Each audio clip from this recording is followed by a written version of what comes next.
I'm Nick Zapparatos, and I'm on the faculty at Huxley College.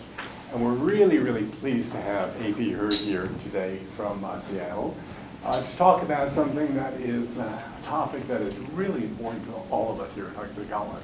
Energy, carbon, and making really great urban communities.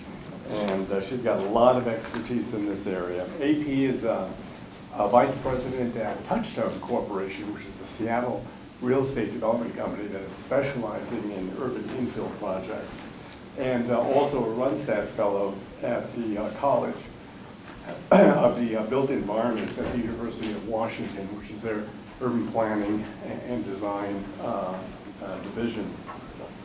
Her research is focused on environmental metrics for urban and regional policy in China and in the United States, and she's worked on numerous environmental policy initiatives at the state level as well as the local level, and just recently published The Carbon Efficient City through the University of Washington Press. She's been a recipient of many awards, including the Better Bricks Advocate Award and the Puget Sound Business Journal's 40 Under 40 Award.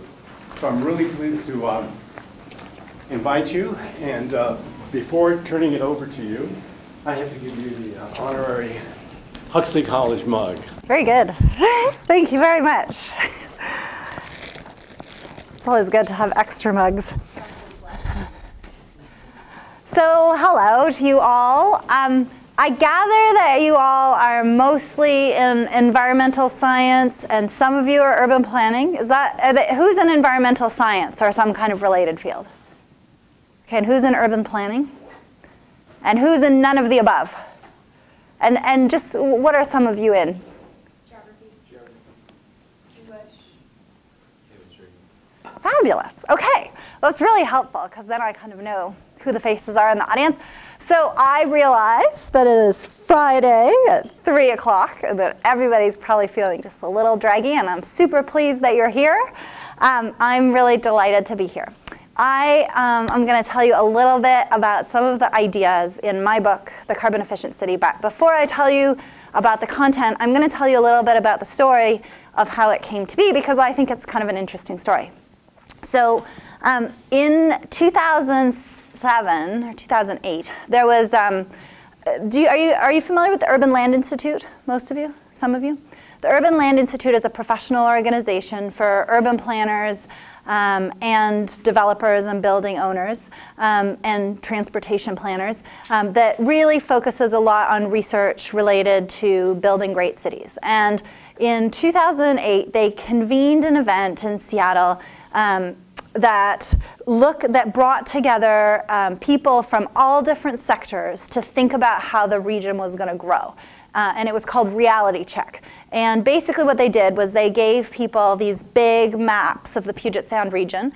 And in the morning, they broke people up into teams of 10, and each team had a map. And the teams were very heterogeneous. So you might have the mayor of Auburn, and someone at the Port of Seattle, and someone who works at Boeing, and someone who works for a nonprofit. And the team of 10 was given a bag of red Legos and a bag of yellow Lego bricks. And you had this little legend, and you had to put the Legos onto the squares of the map to represent where people live in Puget Sound and where the jobs are in Puget Sound. And then we all went and had a really nice lunch, and then we came back in the afternoon, and they went to every table with 2 more bags of Legos, and they said, here are the 1.2 million jobs and the 1.7 million people that are moving to our region between now and 2040, and you need to figure out where to put them, because there's no customs post for us to turn them away. So they got to go somewhere, and you got to try to keep the region a great place to live and keep it economically vital. And so that afternoon, we had some really fantastic debates in each of these little groups. There was 24 groups of 10 people, each working on their own map, and thinking about how do we accommodate growth in our region, knowing that we're one of the fortunate regions that has growth coming to it, and still preserve all the things that make it wonderful, and do it in a way that is sustainable economically and environmentally. And out of that collaboration that afternoon, there has come a really interesting sort of low-key collaboration that doesn't get a lot of press. It's called the Quality Growth Alliance. And so what happened was all these different groups that play around land use in the Puget Sound area decided that even though they often disagreed on specific projects and specific developments and specific infrastructure items, that they actually, when they had to look at it holistically and they weren't just fighting about a particular item, they had 85% in common about how large municipal regions should grow. And the Quality Growth Alliance brought together an organization called FutureWise, which some of you may have heard of, an organization called the Cascade Land Conservancy, which is now called Forterra, NAOP, which is the Commercial Real Estate Association, ULI, the Urban Land Institute, the Puget Sound Regional Council, the University of Washington, and the Master Builders. And I think there might have been one more, but I'm forgetting it. And we worked within QGA on different groups related to different issues around urbanization. And I sat on a group called the Carbon Emissions Group. And every time I mentioned to my husband that I had been to one of those meetings, boy, did he make fun of me. What do you do, sit around and emit carbon? And the work group had a lot of good ideas, and actually all the work groups have had ideas that have sort of carried forth and been pretty influential. But one of the ideas that we had as a group was that it was in 2000, so it's 2008, 2009 now. So you got to kind of flash back to how we all looked at the world then, which is a little bit different than how we look at the world now. And first of all, we were a whole lot more optimistic 4 years ago than we are today about the ability to find a bipartisan solution to carbon emissions. But we were also a lot more fragmented in our thinking about the systems that produce carbon emissions. There had been a lot of focus in the previous few years on green buildings, sort of like from the building envelope in and including the orientation of the building and the mechanical systems and sunshades and all those kind of architectural and building engineering tools that produce really efficient buildings. And there was a bunch of people that over the last couple of years had started to really dive into land use as a set of decisions and frameworks that influence carbon emissions. And we had actually just sort of started to realize that in the Puget Sound in particular, 70% of our carbon emissions came from people going to and from buildings and not actually from the buildings themselves, which seems sort of self-evident now, but at the time, like, that's sort of how we were looking at it. And we were also just starting to realize that some of our decisions around infrastructure, including but not limited to transportation infrastructure, were both really critical in and of themselves in the embodied carbon that they had and the mobility and access they provided to the carbon profile of our region. And they were important in that they were the link between today's land use pattern and catalyzing tomorrow's land use pattern. And so we were starting to think about, oh boy, there's all these strategies that relate to carbon emissions, and you can find a book on green roofs, or you can find a book on, you know, high capacity rapid ride bus systems, but you couldn't find a book that bridged all these strategies. And so we had this idea that we would build this handbook that had all the strategies we could think of that touch the built environment, from buildings themselves to land use strategies to infrastructure strategies. And we would sort of list out how they impacted carbon emissions. And when we thought about this, well, we were all really busy. We all had jobs. We were on this committee. We were all on too many other committees, which is a really fun place to be, but hard to get stuff done. And I found myself writing grant proposals so that we could get grant money to hire a PhD student to write this handbook. That's what we called it at the time. And I wrote like 1 or 2 grant proposals, and we couldn't figure out whose 501c3 number to use and who to send it to and what program we were applying to. And then I wrote a couple more, and somewhere around the 4th grant proposal, I realized, A, I didn't know anything about writing grant proposals, and B, I didn't know that any of them were going anywhere, and C, if I was going to spend all this time writing grant proposals, why didn't I write a draft of this book instead? Because I was writing 100-page grant proposals. Like, write a book, just do the book, right? So I started working on this outline in the summer of 2009 of what this book would be, this handbook. And so I had all these little strategies, and they were kind of mapped out onto a page, and I started putting them into buckets and cutting them out. And you know, have you ever had a really complicated problem and you've got all these little ideas, but it's like you don't have a framework to hang them off. It's like you've got all these Christmas tree ornaments, but like you need the Christmas tree and you need to say, this is the red branch and this is the green branch, or these are the ones I made when I was 4 and these are the ones I made when I was 8. And so whenever you have all this complexity, you have to kind of pick an organizing framework for it, right? And sometimes you pick one and you use that framework and you're like, oh, I still have 18 chapters. That's way too many chapters. So then you try another framework and you kind of hang all the ornaments off that framework and they think, oh, okay, now I'm down to 14 chapters. That's not bad, but it would be better if it was fewer chapters because people can't hold 14 ideas in their head at once. At least I can. So eventually I tried another framework and then I got it down to 10 buckets and then I thought, whew, that's good, 10 buckets, I can live with that. And so I put the 10 buckets across the top of my spreadsheet and I thought, great, you know, if I'm gonna write all these 10 buckets and I'm gonna put the strategies underneath each bucket, you know, all my architect friends, and I work as a developer, all my architect friends and then all my developer friends, we constantly have ideas in each of these buckets and we're constantly scratching our heads about how to get an ROI, or return on investment, on doing these strategies. We come up to all these ideas, oh, this would be so good, it would save so much energy, but then we try to make the upfront investment pencil, and usually unless you're gonna own the building for 30 years, it's really hard to make it work.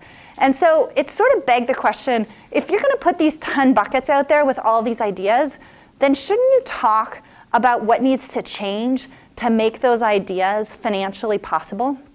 And, you know, I got really excited about this idea. I sort of thought, part of the reason that we're not getting the ROI isn't because it's not the right thing to do. And I had this really deep gut feeling that a lot of people sort of, you know, they try to do an ROI on a sustainability idea and they can't get the return on it. And then somebody looks at them and goes, yeah, that's just the capitalist system. Never gonna work, you know. We've been trying to do this for a really long time and it just never pencils. And I thought to myself, like, there's something missing here. Like, yes, we have a capitalist system, and yes, we have a democracy, and yes, those things are never gonna change, or hopefully they're not gonna change, because I think they're actually pretty good.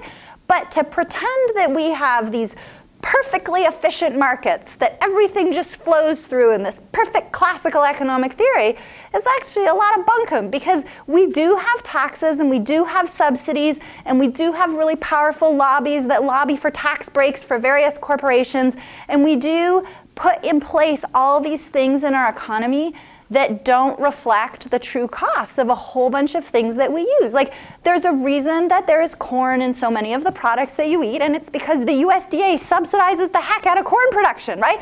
It didn't happen by accident that all the food products at the grocery store have some form of corn. It happened because we gave tons of money to corn farmers till corn was the cheapest raw material that you could use if you were a food producer. And if you were trying to bulk up that 20-ounce box of God knows what, you figured out how to stuff some cheap corn in there, right? So this is the idea I'm trying to give you. It's like it doesn't happen by accident. And so then if you think, well, it's not happening by accident, you kind of want to take a big step back and say, what are kind of all the invisible frameworks out there that are causing capital to flow and decisions to get made in our economy and giving us the type of urban product that we have today, right? I think there's a lot of companies out there, like mine, that are trying to do a really, really good job of building the most sustainable buildings and the most sustainable cities that they can. But what I'm really interested in is not how do you grow that 15 or 20% of altruists, because you can grow it a little bit and there's people working on that, it's a really good idea, but you might top out at 25%. What I'm interested in is, you know, that other 75% that like their car just broke down or they just lost their job or their kid's sick, and you know, this carbon emissions stuff, it's a pretty low priority for them. How do we get all those people to do the right thing? How do we get the capital flowing so that even those people do what we think we want to have happen in terms of our built environment and our cities? And I'm going to give you a really specific example of how that can change in a very dramatic way. So 15 years ago, if you wanted to have low flush toilets in your building, you had to speak German because they didn't really exist here. And you had to call up a German manufacturer of low flush toilets. Germans manufacture the nicest things. They're very very good engineers. It's not just a stereotype. It's absolutely true. And you would you'd find someone you knew who spoke German, and you would call up a manufacturer of low-flush toilets in Germany because they were a little more prevalent there. Because, oh, by the way, the price of water is higher there, so the better payoff. And you would order 8 toilets for your building, and then you would have them put in a cargo container, and they would take 8 weeks to ship across the Atlantic. Oh, but wait, sometimes it's a bit delayed, so it can take 12. But, you know, who cares about 4 weeks in your construction schedule? And then you get the toilets, and you open the container, and there's 7 of them. They're great, but one of them is broken. And you can't replace it with another toilet because the building plans you submitted to the city had different toilets, and now you got to go get a change order and put in another toilet, or you got to wait another 12 weeks and ship another toilet from Germany. And suffice it to say that even though this is a little bit of a goofy example, it explains why in those days it was really hard to put low-flush toilets into buildings, not because the technology wasn't there, not because low-flush toilets are inherently more expensive, but because in that particular situation, it took a great deal of appetite for risk and desire to do the right thing and willingness to take on extra costs and risk to go and put in these low-flush toilets. Flash forward 15 years. Nowadays, if you go to Home Depot, the only kind of toilet you can buy is a low-flush toilet. So it doesn't matter if your car broke down or your kid is sick or you just lost your job. If you need a toilet, you are going to get a low-flush toilet, and there's no more cost and no more risk to it. And I'm really interested in how do we take things like toilets that just live in Germany that are really hard to get and make them the thing that everybody does. Does that make sense? Okay, so I'm going to talk about, in the remaining time that I have, and I'm going to try to leave some time at the end for questions. I'm going to talk about a few different things that get in the way of the metaphorical getting toilets from Germany to here, okay? So that idea of how do you mainstream something that's sustainable so that it's just the kind of thing that everybody does and there's no more cost or risk. One of the first things that is really challenging about doing that kind of thing, about mainstreaming environmental improvements, is that we live in a world with very intense regulation. And a lot of times we feel that regulation is really in our best interest, and a lot of regulation that does get created every year is absolutely in our best interest. It protects us from people who want to put pollutants into water. It protects us from people who want to put pollutants into food. It protects us from doing bad things to our forest lands. Regulation can be a really good tool for good. One of the tricky things that happens with regulation, though, is that as much as we are good legislatively at putting new regulations on the books, we are particularly bad at taking regulations off the books. And I can only think of a couple of different reasons for this. Initially, I used to think that it was because for legislators, it was a bit politically risky to go and take away a regulation, because if there's an unintended consequence of a new regulation, you just add on another regulation to fix it later, right? But if there's an unintended consequence of taking off a regulation, then everyone fears that big business is taken over and that legislator just gets taken to task and maybe unelected the next time. So I thought that that's why legislators didn't want to eliminate old, obsolete regulation. But I actually now think that the reason that legislators don't eliminate old and obsolete regulation is because it's really boring to read all the old regulation to figure out what still makes sense and what doesn't make sense. Why does old regulation stop making sense? Well, sometimes it doesn't make sense because it's been replaced by a new, tighter regulation. Sometimes it doesn't make sense because an old regulation presupposes a certain type of technical solution. And sometimes it doesn't make sense because the objectives of the regulatory environment where that old regulation was created are totally different from our objectives today. And I'm going to give you an example of that too. So our utilities regulation, so our utilities, whether it's like a local or municipal or sort of semi-private utility, they exist in this very intense regulatory framework that tells them what they can and can't do. And one of the primary regulatory elements of that framework is that you have to keep rates low for ratepayers, and you have to have total reliability of the electrical supply if you're an electrical utility.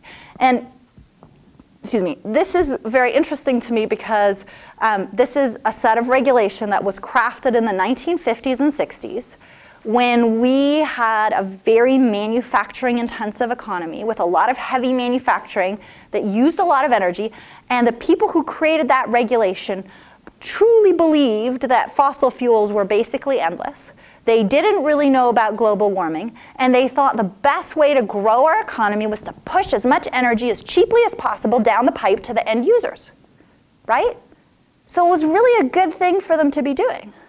Flash forward to today, you can't raise the price of energy, or it's really hard for a lot of utilities to develop alternate energy sources because they are legally chartered with pushing energy as cheaply down the pipe to their end users as they possibly can. So it's really frustrating. You have these conversations sometimes with people at utilities about like, well, why can't you do this? Why can't you do that? Well, because we're regulated. We don't have a choice. And to me, I think going back and looking at those regulations in light of our current economic and environmental objectives both, and asking ourselves, does this still make sense, is a pretty worthwhile thing to do because it's something that touches all of our lives. So I'm going to draw you a little graph now. Is there a way I can raise this so that you can see the board? Or is that going to be too technologically difficult? Let's see, up. Look at that. Look at that. Amazing. Okay, so there's this really cool graph, and you can get it on the internet, but I'm going to draw it for you. Okay, it goes like this. Okay, it goes GDP per capita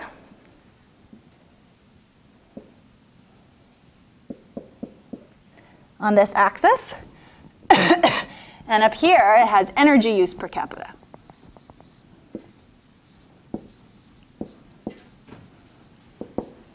Now, does anyone care to take a gander about what kind of function or slope or whatever there is on this graph? If you were to plot countries or states or whatever. Exponential. No, not quite. It's actually, but you're right in the sense that it might be upward. It actually looks something like this. And there's this distribution, if you look at all the countries, they kind of look something like this. It's not perfect, but you can tell that there's kind of a function underneath there, and it kind of looks like a line. And so if you think that this is the way the world operates, it would be a really bad idea to do anything that reduces a country's use of energy if you believe in GDP growth, which lots of people do. You can argue about whether GDP growth is the right measure for the success of a country, but setting that aside just for a minute, there's a lot of people that like to show whether they created GDP growth or not, and there's a lot of people who decide how healthy the economy is and how many jobs are being created based on GDP growth. So if you believed that GDP per capita mapped to energy in this way, you would say, oh my God, don't ever touch energy prices, don't ever touch the availability of energy, because we're going to have a big problem. Well, it actually turns out if you look at the data a little more closely, there's some very interesting outliers. So way up here, there's two little X's. I'll draw them as X's so you can see. And those X's are Poland and Ukraine.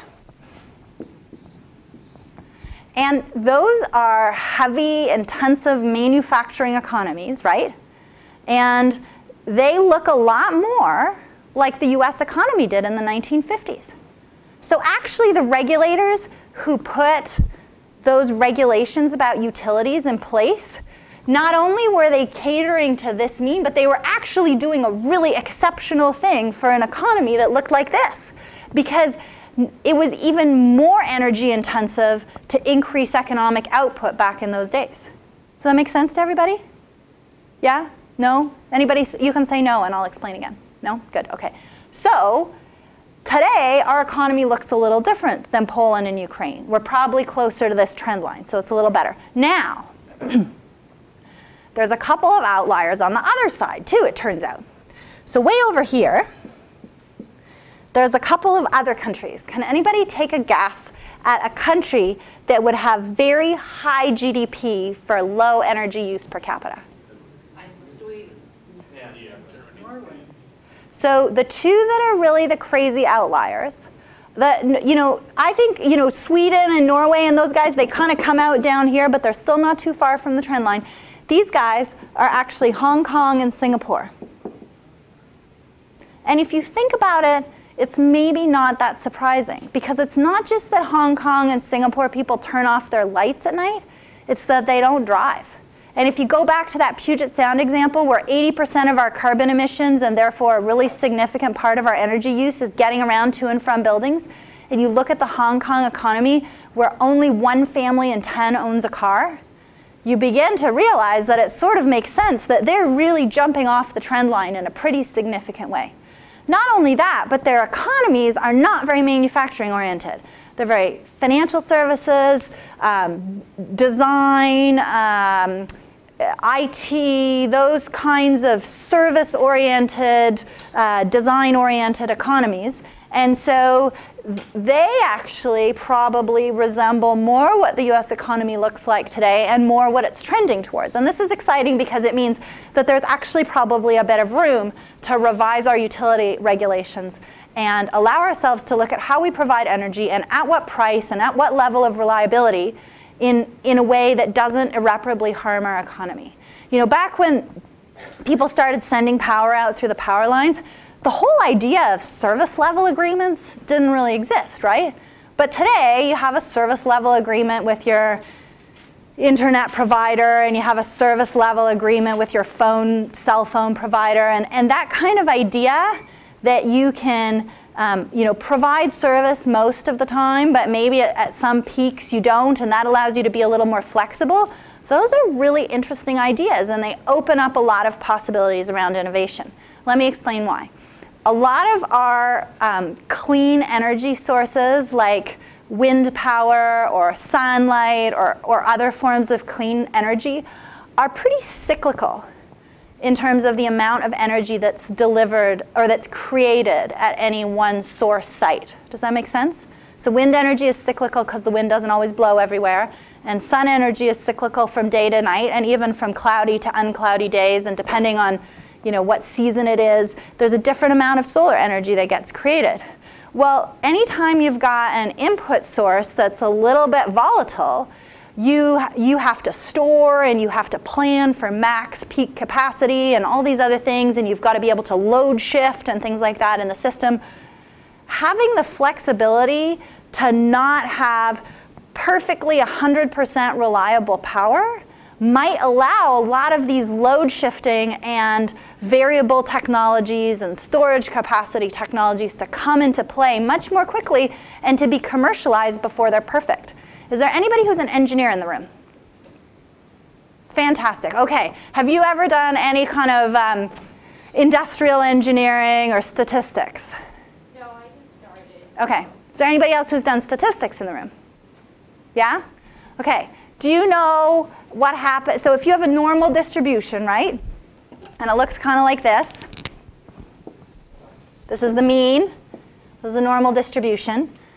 As you get more standard deviations away from the mean, if you want to kind of have a solution that captures all the standard deviations, what happens? You know what happens? I'll tell you. I won't put you on the spot. It gets incredibly expensive.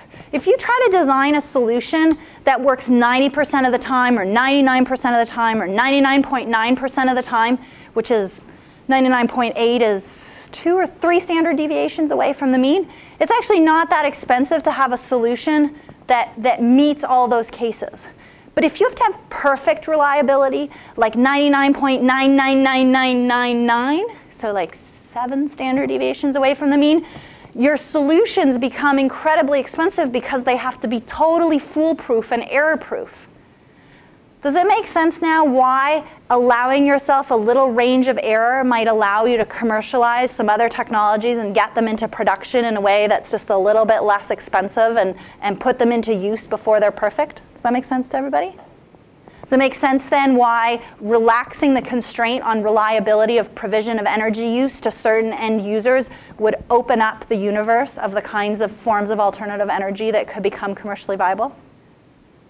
So it's good that you realize this because there's a lot of legislators that don't, right? We had to go through all these different steps to kind of think about why this matters because you think, oh my God, energy reliability, who wouldn't want it?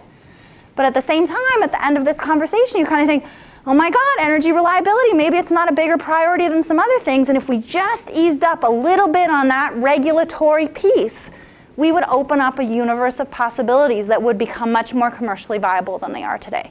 And so that's a little piece, just one little tiny piece about why regulation can sometimes get in the way. And there's lots of other places that this happens.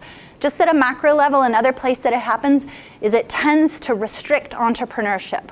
If you have a very highly regulated environment and you have a lot of laws and you have a lot of possibility that people will sue you if you don't do the right thing, or that you'll be fined or whatever, you know what you have to do to interpret the regulations? You have to hire a really expensive lawyer. Well, most people who are starting up little businesses don't have the funds to hire really expensive lawyers. And so if the regulatory environment becomes like this thing that you have to go to the high priest to get them to interpret it before you can even come into the field, this is really challenging for new people to come in and innovate and do new things and have proliferation of ideas in a market. And I'm going to give you another little example of that. So I'm French Canadian. I'm from Ottawa. I heard some people speaking French before. Warmed my heart. I don't hear that very often here. So I am friends with a bunch of other French families in North Seattle. And my daughter went to kindergarten this year, but last year we thought, you know what, the closest school to us is on Mercer Island. It's like a half-hour to 45-minute drive away. All of us want our kids to go to a community school, but we really want them to go to school in French, so could we start a French school? And it turns out that in order to start a French school, you have to meet all these regulatory requirements at the state level in order to start a school, period, which is a really good idea. You want to make sure that people aren't starting bad schools. And you can sort of navigate that just as a regular individual person. And you got to hire a teacher, and that's fine too, and you got to make budgets and attract parents and market. You also, it turns out, have to find a place to have your school in. And you know what? That is so hard to do. Okay, first of all, the Seattle Land Use Code is only a few thousand pages. And once you kind of narrow down parts of the city that you're looking in, you're only looking at 17 or 18 different zoning classifications, and they all treat schools differently. And it turns out there's some areas that have really good old buildings that would convert really well to schools. But somewhere in this paragraph, it turns out you can only use them in this zone for an educational purpose if the building was built before 1979. Why on earth does that matter? Why on earth would you have such an arbitrary rule? Anyway, the point of this is that when you take a building and you put a school in it and you find a place that you actually are allowed to have a school, then you have to go through this whole change of use, and then you get scrutinized by the urban planners whose job it often is to tell you no. Or at least that's what it seems like. You can't even call up somebody at the city of Seattle to say, I'd really like to put a school in this building. Would I be allowed? No, you have to hire a land use lawyer. They cost $300 an hour. How is some group of parents that is starting a French school going to find a building? So it turns out 2 of us work in real estate. Okay, relative to all the other groups of parents that might be trying to start a school, we are really fortunate. We have 2 of us that work in real estate. At the end, we found a school. But we had to dicker with the fire marshal and the city and the land use planners and scheme and call up people and ask for favors and do all this conniving and try to make this happen. And then you sort of take a step back from this, right? You say, oh my God, we have such a shortage of schools in Seattle. We have this huge boom of children. The public schools are overcrowded. They can't fit them in. This is a totally grassroots thing that would increase the cultural richness and diversity of our community. We were planning to offer summer camps, the whole caboodle. And it's why is this so hard? We're not trying to do something bad here. The rules are really there to stop people from doing bad things. But sometimes the rules stop good people from doing good things. And the point of that story is just to say, we were a really plugged-in group of parents that have a lot of connections and a lot of professional reach within the field of land use planning. And we had just a ton of expertise and knowledge and graduate degrees of, everyone on the board had a graduate degree, I think. And at the same time, this group of people who were really well-intentioned and who were really well-educated and who had enough time to meet and who had all the things that you would think are the logical assets for someone to contribute to their community in this way. And it was really super difficult to do it. And so again, not that regulation is bad, because there's a lot of good regulation, but sometimes down the road it can have some really interesting unintended consequences. And it makes sense, just like you clean your fridge before you put some new groceries in, sometimes it makes sense to clean out the regulatory fridge before we stick some new milk and cheese and everything in there.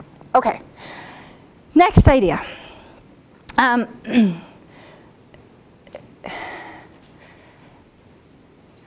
How many people here have studied the concept of interfaces in design? Has anybody studied the concept of interfaces? No. Okay, so I'm going to talk a little bit about interfaces next and why they are part of the system that really matters in terms of transforming the design of cities. So, for a really, really long time, energy in our in our cities flowed in one direction, right? It started out at some power station as really high voltage, and it flowed along the wires, and it goes through some transformers, flows along the wires, and then it kind of spreads out into these little fingers, and then it goes into buildings, and then it comes into this little wire, and then it kind of comes into a plug-in in the wall, and out it flows into your computer, your toaster, or whatever, right? And it's a really cool thing that at some point, people decided that for pretty much everything except electric clothes dryers and stoves, that this was going to be the kind of interface mechanism, right? It's really powerful to know what a plug-in looks like and to know the voltage and the amperage of the electrical current that's coming through that wire, because no matter who you are and no matter what idea you have that uses electricity, you know how to plug into the wall. And as long as you use a plug-in and you put some wires from that plug-in into your battery or into your machine, you can run it off any plug-in anywhere in the United States and pretty much anywhere all over the world if you buy an adapter. Isn't that amazing? That, like, as long as you know what that plug-in looks like, you can invent anything? That's incredibly powerful. So interfaces are really important because if you create great interfaces, they allow all kinds of people to innovate. Anyone can come up with an idea. And obviously for a problem as big as climate change, we need a lot of ideas. But here's how interfaces are kind of limiting. What about if you want to design an appliance that pushes power back into the wall? Does this work? Can you push power back into the wall through that thing? No, it turns out that you can't. That thing is not designed to push power back into the wall. It's a one-way flow, right? And so what's really interesting is that interface that served us so well when we were under the world framework, that power gets created over there and flows down the lines and it comes into our houses and into this little perfect little plug-in, it worked really well as long as that was our only conception. When we started to imagine the idea of distributed generation, all of a sudden that interface has revealed its flaw or revealed something that it just absolutely can't facilitate. And this is true in so many areas. Okay, I'm going to give you another example that's not from the field of energy.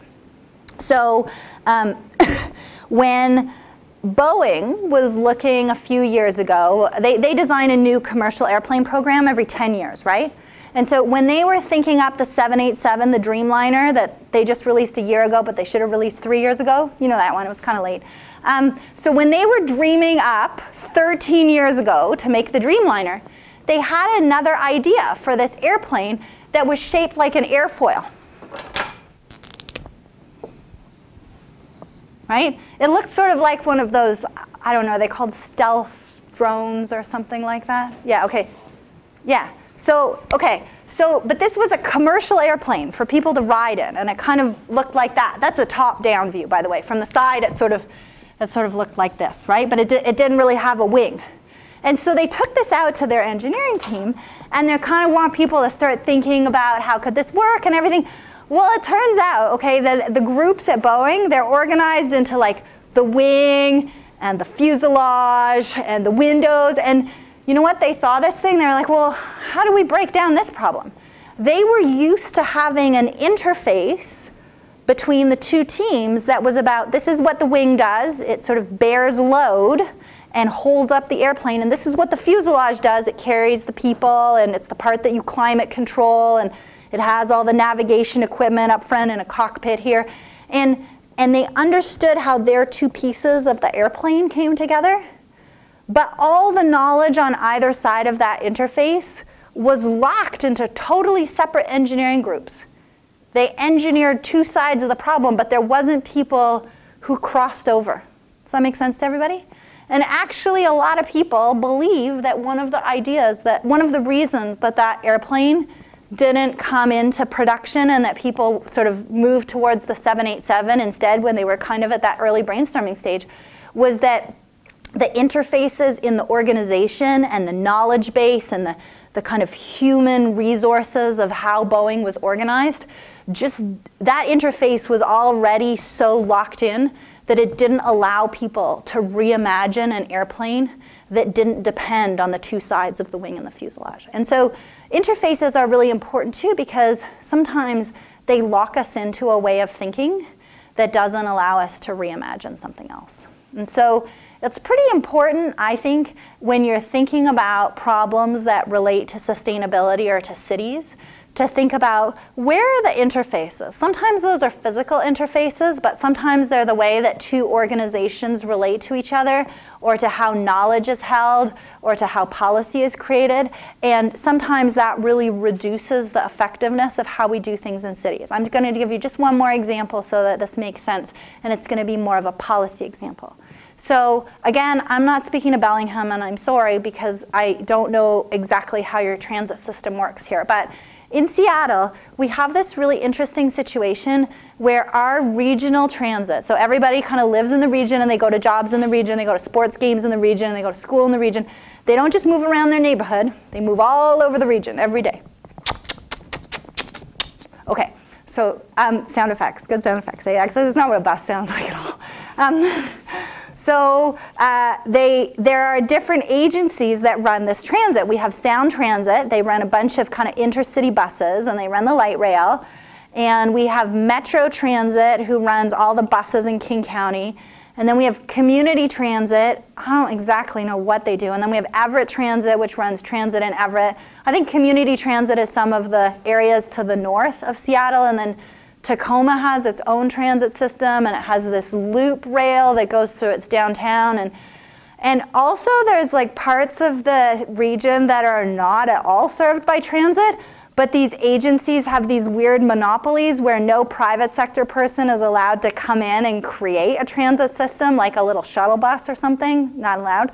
And so you have this really crazy situation, right? We have super constrained dollars for transit.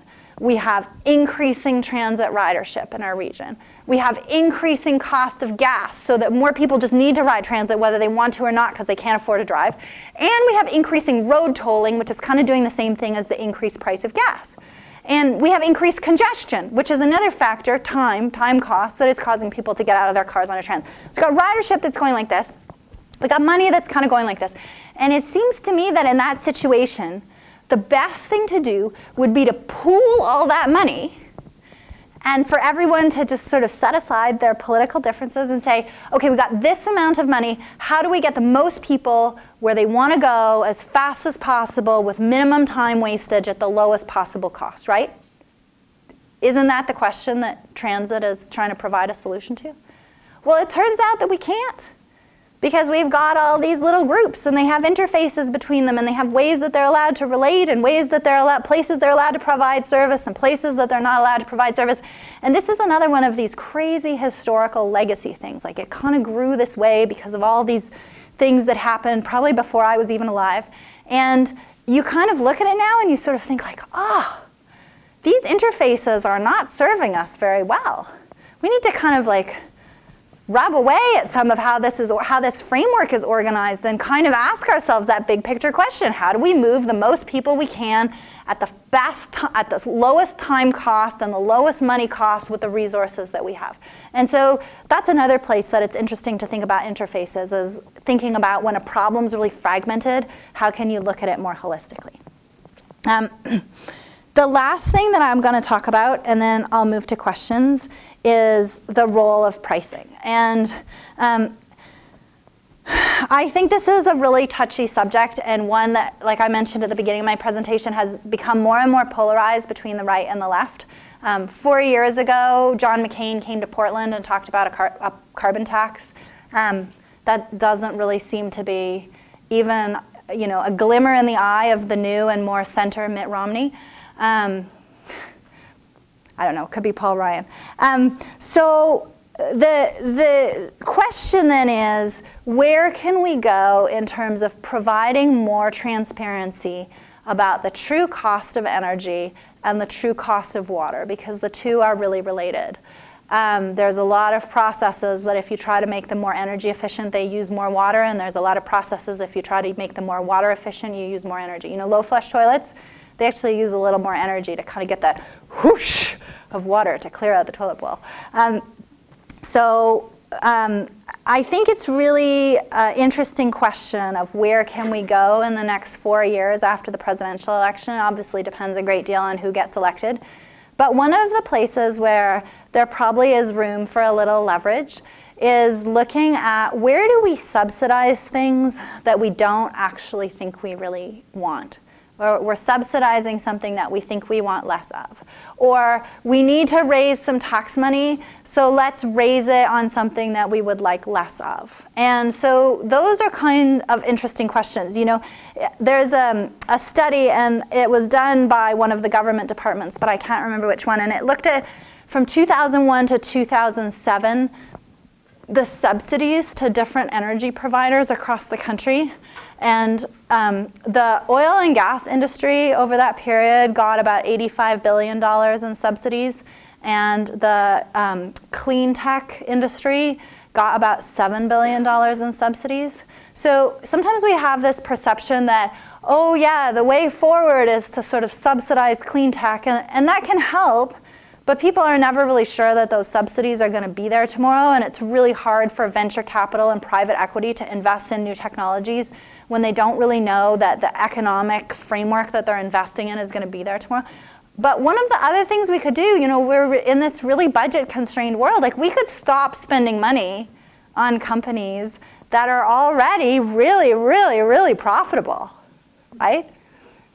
This would be a good start, in my opinion. And I think there's a little glimmer of hope there. I mean, the fact that our national budget is in such dire straits, you know, could trump even the strength of the oil lobby.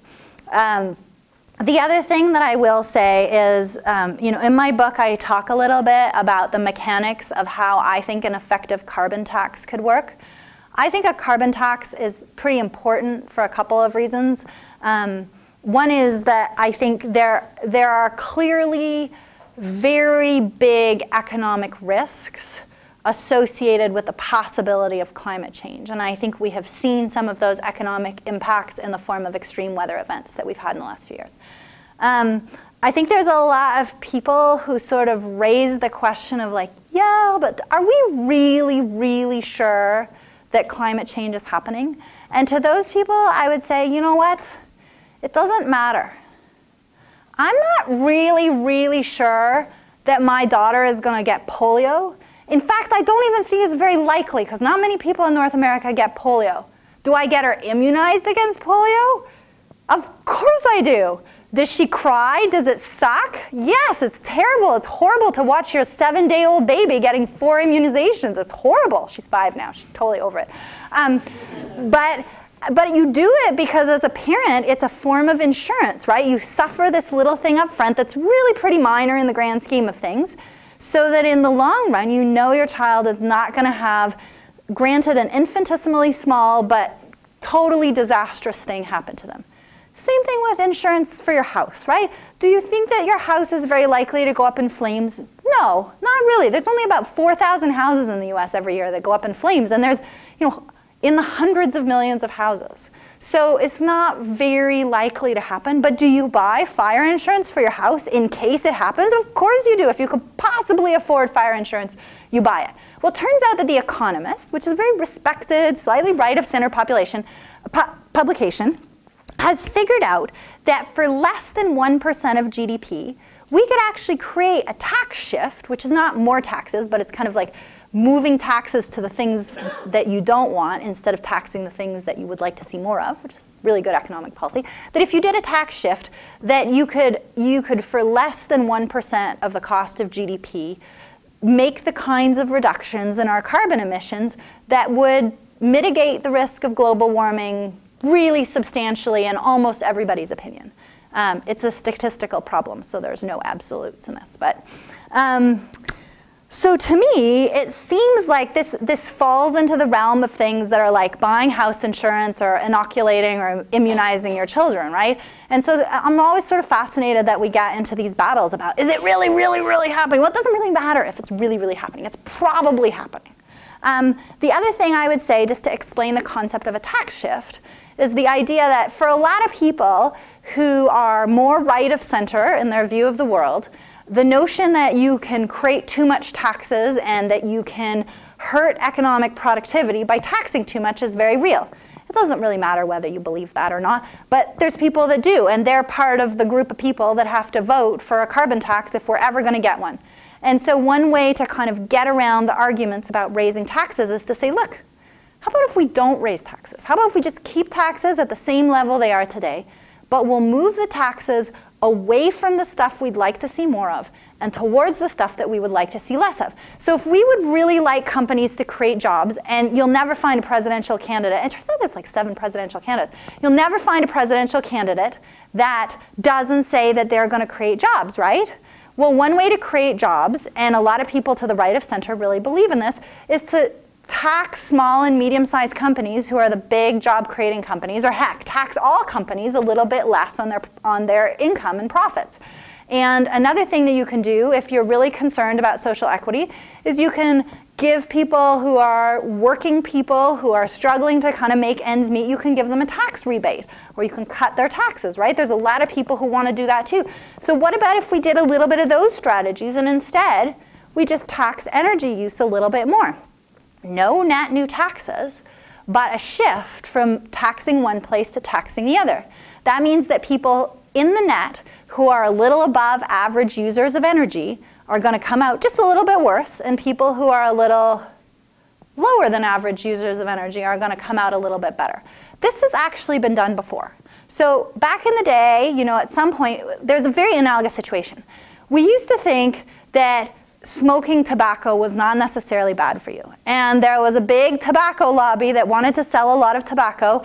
And while there was some studies that showed that smoking tobacco caused cancer and lung disease and heart failure and all these things, the tobacco lobby, they cooked up some studies that cast the shadow of doubt on the reality of all these other studies. And so for a long time, we were kind of in this middle ground of, does it, does it not? Well, you know, it really seems like it's bad for your health, but we don't really know, so maybe they're not bad. And at one point, the preponderance of evidence came out so heavy in favor of tobacco was bad for you that we sort of realized, like, wow, not only is it bad for the people that are smoking, it's bad for the people around it, and it's bad for society as a whole, because society has to cover the long-term cost of, you know, healthcare for these people. So this is really super analogous to the energy problem, right? And so what did we do? We started tax shifting to tobacco. Every time we needed to raise taxes, we were like, oh, let's not raise income tax. Let's raise taxes on tobacco. We do it on alcohol, too. And so to me, that's a really interesting example of realizing that there's a product or something in the economy that's creating some really bad consequences for the people who use it and bad consequences for our economy as a whole. And we just say, you know what? We're going to make it more expensive to be part of the people who cause those problems. And you know, the tobacco lobby was really strong, but it was eventually overcome and taxes were raised on tobacco. And to me, that's like a big cause for hope, even though there's a lot of pessimists out there. And yeah, I think, you know, that's a really important piece of getting the whole thing right and getting the capital flowing in the right direction and getting the system as a whole to produce the outputs we want. And so I think if you can kind of take one thing from this presentation, it's these ideas of leverage points, whether they're thinking through new regulations or looking for old regulations that need to be pruned out, or thinking about interfaces and how pools of money can be better managed, or thinking about the role of pricing and price transparency in how people make economic decisions. I think those are the kinds of leverage points that can create really significant change and can ultimately get us into the types of buildings and cities and land use patterns that we've been saying for 50 years that we want, but we just didn't have an economic system that could deliver on that promise. And so that's what this book is about. Thank you very much.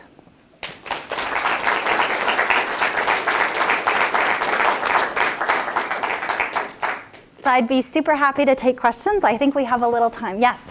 So on like taxing energy instead of, you know, the tax shift towards seems to me, I don't know for sure at all, but it seems to me that like low-income people would need that low-cost access to energy in order to help themselves and climb the socioeconomic ladder. Do you know anything about that? Yeah, I think it's a really good question that you raised, because the social equity impacts of creating any pricing shift in the economy are really significant. People who don't have enough money to pay their rent and feed their family healthy food and turn on their heat when it's cold outside, they are super vulnerable to any shift at all. So I would say that is one of the most pressing concerns that has at times created a big gap between the environmental lobby and the social equity lobby. One of the things that I propose in my book, and this is not a complete solution, but it is the idea that in this country we have a somewhat eroded but still fairly robust food subsidy and food stamp program. And in my mind, if we are talking about raising the price of some commodities that are really essential, we could use that administrative mechanism to provide people who are very low income with some kind of a subsidy that is similar to the food stamp program that would pay for an amount that is needed to meet basic needs. I don't think that's a perfect solution, because there's still going to be poor people that might live really far away from their job and they don't have bus service and they have to drive there. I would say on the flip side of that, that poor people actually own way fewer cars than rich people. They actually drive less per capita. There's a lot of stories about poor people who live far from their jobs, but actually out of current economic necessity, many, many, many of them already carpool just to cover the cost of driving. And I would also say that the kind of oil price fluctuations that we've had in the last few years probably make the type of carbon tax shift that we would be talking about implementing, say we did something like BC or Australia, it would actually be kind of noise relative to the amount of volatility that we've had in oil prices in the last few years. So there would be more of an opportunity to adapt to a tax shift than the opportunity has been to adapt to the kind of economic volatility or market volatility of fuel prices. Any other questions? Yeah. So in terms of reforming the legislation and stuff like that, the planning policies you were talking about, what would be the political process to get that done? Which ones in particular? Just the school one, for example. The land use. Oh, okay, so that's an interesting one. So I was actually involved in this project that spanned almost a year and a half, almost 2 years in Seattle, that was called regulatory reform. And it was about reform of our land use code and looking exactly at the types of things that were in our land use code that needed to be fixed or pruned because they were no longer effectively catalyzing the kind of development we wanted in our cities. And so we came up with probably about a dozen strategies in 2 tranches that went to council. Many of them got adopted. They were a little bit politically thorny. You can always find somebody who doesn't like what you're proposing to do. But we had a 15-person committee that worked on this that had community representatives and land use planners and architects and developers and kind of a really broad range, including community people who interact with the land use code. So we got some stuff done. I would say it is tremendously labor-intensive work, and we need our politicians to probably care a bit more about doing this work. And to be honest with you, that sort of leads to a maybe even less tractable problem, which is that terms for elected officials are incredibly short in this country relative to other countries, particularly at the state level. I mean, state representatives in Olympia, they're elected for 2 years. They're kind of perpetually in campaign mode. If you get elected and you have to start fundraising the next day and you have no runway to implement policies that are a bit difficult or that people are going to be a bit ambivalent to, I would say regulatory reform is not necessarily difficult, but it's not, it's not the stuff that's so exciting that gets you reelected the next time. Then people don't have a runway to do good stuff before they're out campaigning again. And so, lots of people have suggested solutions to that, including longer terms and maybe only people being able to be elected for a single term. Those kinds of things, I think, would enable our legislative political process to be more effective in terms of people committing to do something and then having the time and the attention to do it while they're in office. Not to mention that if you've got a longer runway, you know, if you have a 6-year runway instead of a 2-year runway, you could do things that maybe some of the big lobbies are opposed to in the first couple of years, and then you could spend the middle couple of years placating them, and then your last couple of years you could raise money from them to get reelected, right? But when you just have 2 years, it's very, very hard to do things that are forward-looking, and I think, you know, while there's groups of committed people that can engage with the legislative process and make change, and, you know, make no mistake, we need to keep doing that work, it is incredibly difficult and time-consuming in the way that our political process is structured right now. Yes? In your opinion, what are the most carbon-efficient cities in the U.S. right now? I would say probably the ones that have the highest percentage of people who don't commute by SOV, just because that's such a significant fraction of it. I'd say some of our biggest cities also have kind of more energy efficient buildings. There's actually a chart in this book, and I haven't memorized it, but let me see if I can find it, because it actually has all these little bubbles that shows how these different cities do. Hang on just a second.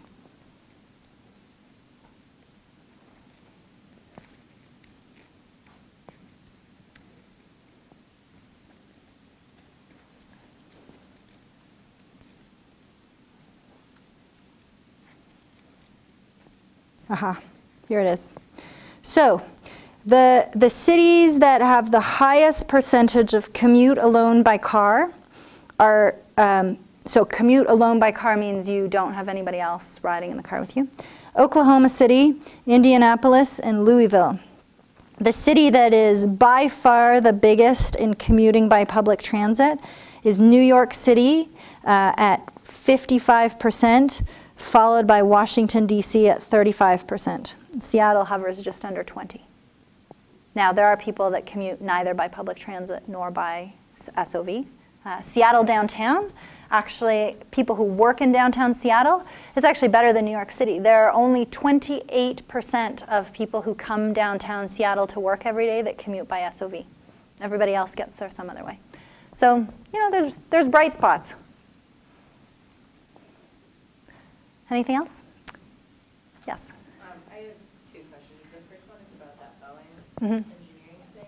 Did they, after they, you know, had to scrap that idea, did they like kind of reform their, or like change the way that they have No. engineers? They didn't do anything? Actually, I think it's gotten even more entrenched, and it's not a bad thing. You know, when you have a very complex problem, you do have to break it down into different pieces. So it's normal that organizations create interfaces to manage knowledge and complexity. But what happened was with the 787, they decentralized the production of that airplane even more, so that lots of larger sub-assemblies were being produced at distant sites. And then rather than bringing everything to Seattle to assemble, they were actually bringing large sub-assemblies, which means that the knowledge base and the engineering base is even more distributed around various kinds of knowledge and institutional interfaces. That's interesting, because I've read that like a lot of biotech companies and like engineering companies they would rather hire just like someone with a general biology or general engineering degree than hire an electrical engineer, because like someone with a more specific degree is going to be already more entrenched. Yeah. Yeah, great point. Well, thank you very much for coming. It was a pleasure to chat with you all.